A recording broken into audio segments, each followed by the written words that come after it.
লাযীনা আমানু বিল কওলিত তাবিতি ফিল হায়াতিদ দুনিয়া ওয়া ফিল আখিরাতি ওয়া ইউদিল্লুল্লাহুজ জালিমিন। আল্লাহ রাব্বুল আলামিন বলেন, বান্দার ঈমানের উপরে প্রতিষ্ঠিত থাকো। আমি আল্লাহ বললাম, ও ঈমানদারেরা, তোমাদেরকে পুরস্কার স্বরূপ বলছি, জালেম যত বড় শক্তিশালী হোক না কেন, আমি আল্লাহ রাব্বুল আলামিন জালেমের মোকাবেলায় তোমাদেরকে বিজয় দান করব। একটু মেহেরবানি করে জোরে জোরে বলুন তো আল্লাহু আকবার। জালেমের মোকাবেলায় ঈমানদারদেরকে বিজয় দান করবেন কে? আল্লাহ। অনেকে বলবেন কিভাবে? আমার আল্লাহ বলেন, ওয়ায়ুদিল্লুল্লাহুজ জালিমিন। আল্লাহ যখন জালেমদেরকে ধরবে, জালেমদের অস্ত্র থাকবে, সৈন্য থাকবে, দলীয় ক্যাডার থাকবে, কিন্তু আমার আল্লাহ রাব্বুল আলামিন সবগুলোকে অকেজো বানায় দিবেন। একটু মেহেরবানি করে বলুন তো কথাটা কার? অনেকে বলবেন যে হুজুর উদাহরণ দিয়ে বুঝান কিভাবে আল্লাহ অকেজো করেন। জাতির পিতা ইব্রাহিম আলাইহিস সালাতু ওয়াস সালামকে আল্লাহ রাব্বুল আলামিন ডাক দিয়ে বললেন, ইব্রাহিম যাও যাও, নমরুদের কাছে গিয়ে তুমি তাকে দ্বীনের দাওয়াত দাও। হযরত ইব্রাহিম নমরুদের কাছে গিয়ে নমরুদকে ডাক দিয়ে বলেন, নমরুদ রে বলো লা ইলাহা ইল্লাল্লাহ। নমরুদ 32টা দাঁত বের করে ইব্রাহিমকে ডাক দিয়ে কয়, ইব্রাহিম তোমার আল্লাহকে তো গতকাল গুলি করে হত্যা করেছি, একটু মেহেরবানি করে বলুন তো আমার আল্লাহকে কি হত্যা করা সম্ভব? ইব্রাহিম কয়, ওরে গাধা। নমরুদ কয়, আমি খোদা। হাওলাগঞ্জের মানুষগুলো আপনারা বলেন তো, নমরুদ খোদা না গাধা? হযরত ইব্রাহিম নমরুদকে ডাক দিয়ে কয়, গাধা রে। নমরুদ কয়, আমি খোদা। ইব্রাহিম কয়, আমার আল্লাহ মরে নাই। নমরুদ কয়, বিনা দলিলে কথা বলি না, একটু মেহেরবানি করে বলুন এই দলিলওয়ালারা বাংলাদেশে আছে না? না, কথায় কথায় দলিল বাইর করে দেয়, একেবারে অরিজিনাল দলিল। নমরুদ দলিল বাইর করছে, কাকে মারার দলিল? একটু জোরে বলেন না, কাকে মারার দলিল? আল্লাহকে মারার দলিল বাইর করছে নমরুদ।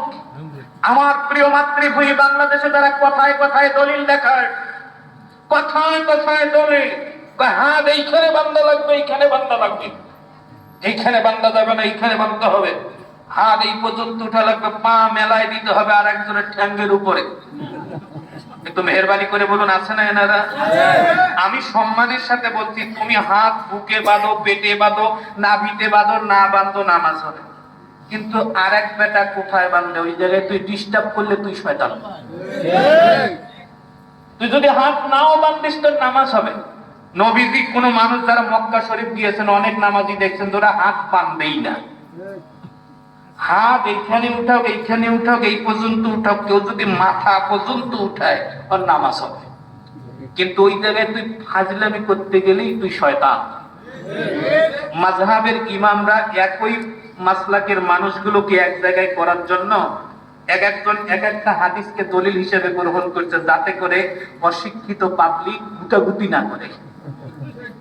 কেউ বাঁধছে বুকে হাত, কেউ বাঁধছে নাভিতে হাত। এক মসজিদে যদি এই হয়, তাহলে যে বুকে বাঁধছে ও যে নাভিতে বাঁধছে সে বুকে বাঁধা থেকে গুটাবে, এখানে বাঁধ, এখানে বাঁধ। এই জন্য মাযহাবের ইমামরা এইসব দ্বন্দ্ব দূর করার জন্য এক একজন এক একটা মাসালা নিছে, কেউ বুকে নিছে, কেউ নাভিতে নিছে। আপনারা খেয়াল করে দেখবেন, তারা এই কথায় কথায় দলিল বাইর করে ওরা কোন জায়গায় দলিল দেয়?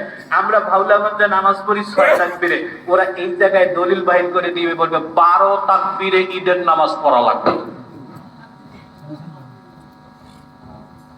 আমরা এই জায়গায় বান্ধি, ওদের এই জায়গায় এসে দলিল দেখাইতে হবে যে আমরা এইখানে বান্ধি। দরকার কি তোর? এটাও ঠিক, এটাও ঠিক, তুই শয়তানি করতে আসলি কেন? কথা বলেন না কেন? এটাও ঠিক, এটাও ঠিক, তুই মাঝখানে ঢুকলি কি জন্যে?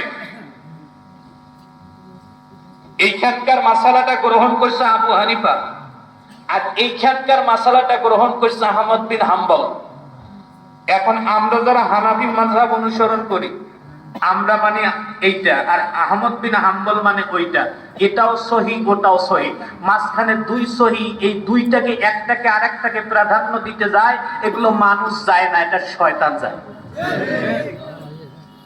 কথায় কথায় দলিল দেখায়, এটা সব দলিল সমান না।